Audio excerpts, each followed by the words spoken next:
My name is Hudson. I am Custom Stuff Studios on Instagram, and this is my build. It's called King Kong on Skull Island. Basically, I'll walk you through it. There are these two little cavemen being chased by a skull crawler. I made the skull crawler yellow because, well, add a little touch of color to the build.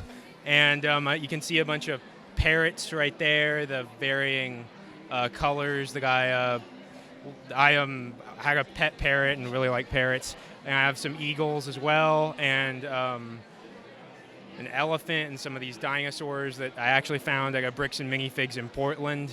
We've already got a great variety of wildlife just in this section. Oh yeah, I wanted to I'm used to doing like cities, and I did a Star Wars build last Brick Rodeo, so I wanted to kind of have it be like kind of chaotic, just like a Star Wars or a city build.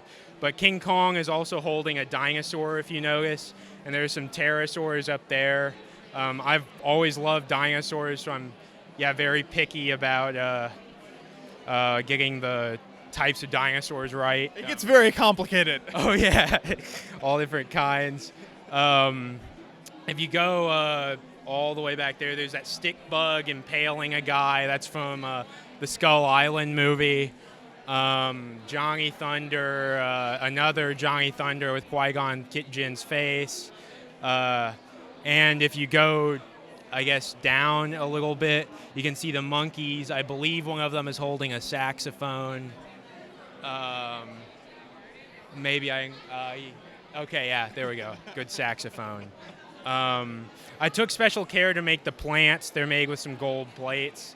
You can actually notice Indiana Jones in that cave because this is the 1930s. So just lots of great references kind of throughout. Even Johnny Thunder, I love that. Oh yeah, for sure. There's a second one scared for his life in the back. Now I can also walk you behind the build if you want. There's a skull of another King Kong and the woman that King Kong likes, and another sea serpent about to eat a shark.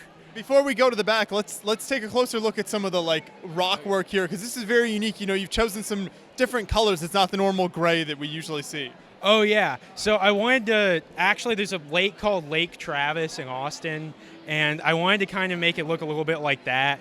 King Kong's, I guess Skull Island is normally scary, but I thought, I don't know, maybe let's make it a little more of a fun, kind of beautiful island, which the island you want to surf at. So that was sort of my inspiration for the tan. I actually did a Tatooine build last year, so I could reuse a lot of the pieces after taking apart that build. So that was a lot of fun. And then the white accents as well, kind of on the front of a lot of the tan covering it. Oh yeah, so what I did was did the base plate, scattered some white and solid blue bricks around, and I just varied my translucent pieces around that, so I could do it in layers, because water isn't normally just one color or anything, and I wanted to really take special care to get that correctly. We can keep moving around to the side then and to the back here.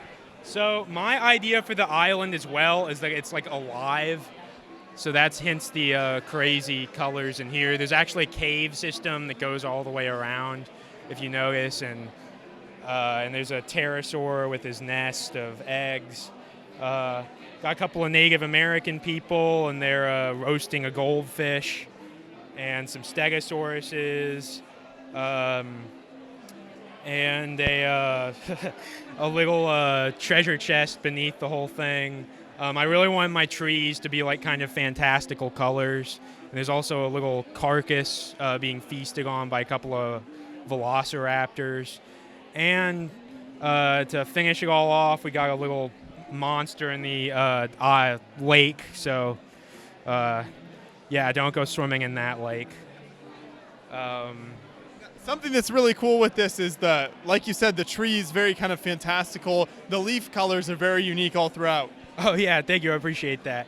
I wanted to have it be almost like it's on an alien planet or something, but this is Skull Island. It's not supposed to be touched by man, so you want to have it be very insane, how a prehistoric planet would be. So yeah. Now obviously one of the things that catches your eye when you walk up is King Kong himself, so talk about kind of the design for that. So I wanted to make him almost like a giant Lego figure. I wanted to have him not be too like realistic looking because the Lego people are very fun and colorful, and he's kind of a hero. Like I don't think he's really going to eat that T-Rex. I think he's going to just set him down gently. So yeah, I wanted to have him be big enough to where everything else on the island were kind of like his toys, but I also didn't want him to be too mean looking. Because, in the last few movies, King Kong's kind of been the good guy, so no one likes it when he dies at the end. So I see some ball joints there. Is there much posability with him? So that's the one thing. There's not all that much posability. The ball joints kind of hold him into place, but yeah, he's kind of just. I have his head tilted, but he's not all that like mobile, if that makes sense. He's mainly just fun to look at. So yeah. You also did a great job with the water, providing kind of a wave effect in the different depths out there. Oh yeah, for sure. I appreciate that. It was it was hard to pull off, but I did my best.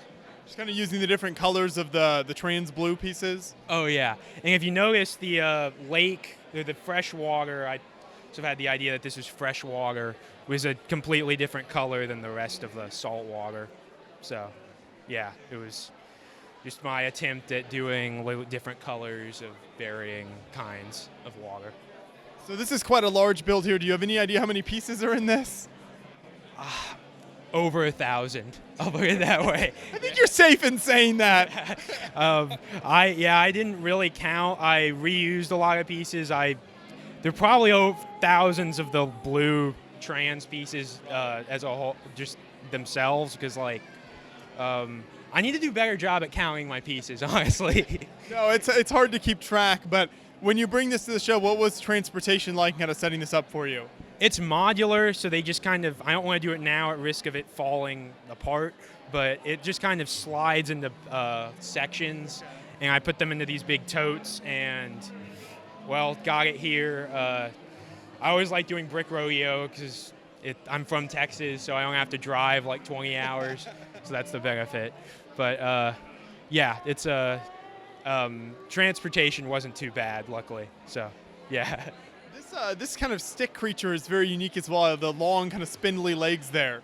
Oh yeah, I wanted to kind of have it be like, okay, this is really nerdy, but I looked up on some King Kong wikia that that stick bug from the Skull Island movie was made out of just the same material that's in stick trees. So I thought, I'm going to do that in Lego. I'm going to make him kind of the same parts as the stick trees to have him blend in, if that makes sense. Yeah. You have a tremendous amount of the small blue and or white and tan slopes throughout this whole thing here. Oh, so yeah. You had to have a ton of those, I'm sure. Oh yeah, I did. I had a lot of them from my previous Tatooine build, and then I had a lot of the white slopes. Initially, I thought maybe I'll do like the waves out of the white slopes, but that just didn't really look right. So I ended up just using them for the brickwork. Well, great work. Any ideas to expand on this type of large island, kind of alien feel almost to it? I don't know. I might expand to a back area. I want to do Godzilla because who wouldn't? But the other idea I had was to just do something entirely different because I've been thinking about King Kong for a while. So yeah. But I'm very happy with how it turned out. I think it was difficult to do, and transporting it back and forth from college was also hard because, the long road distances and such. Right. Well, I'm glad you could bring it out to the show here. Thanks for taking us through the build. Appreciate it. Sure. It was a pleasure to be here.